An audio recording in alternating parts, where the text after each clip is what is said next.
เป็นของเธอสิ่งสุดท้ายที่ฉันควรได้เจอ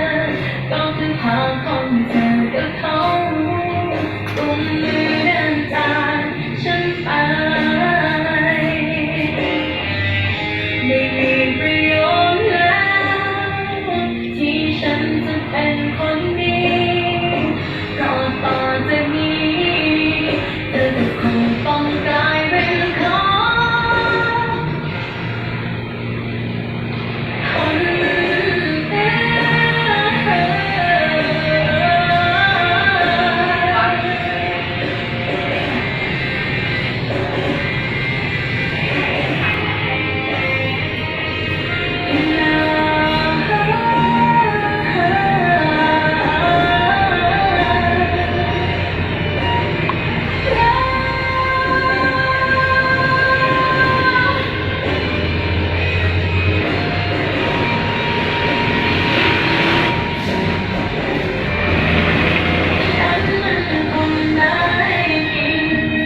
ฉันแค่สัตว์